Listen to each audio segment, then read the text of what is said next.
Jaz se v bistvu od drugih razlikujem v tem, da se v vsaki situaciji bi znal dobro znajti. Ne razmišljam kakor drugi, tudi ne obremenjujem se toliko s stvarmi. Zelo rada nastopam, ker me je to nek tak ful dober feeling, ko so vse oči uprte vate in te gledajo in si ti v nekem središču pozornosti. Pa jaz mislim, da sem poseben zaradi tega, ker igram igrice boljše od drugih. Pač vadil sem več kot 7 let. Moj cilj ni biti drugačen od drugih, ampak pač narediti najboljšo verzjo samega sebe.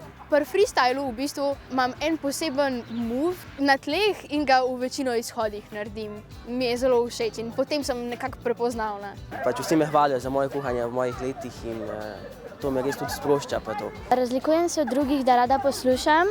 In od tega, kar ljudi poslušam, se v bistvu zelo veliko izve. Ja, igram tenis, imam dober forehand in pač veliko zmagam. Da imam ful velike energije in sem ful tako živahna in to, ampak potem pa to energijo izrazim skozi ples. Pač v tem res zelo uživam in mi je zelo dobro.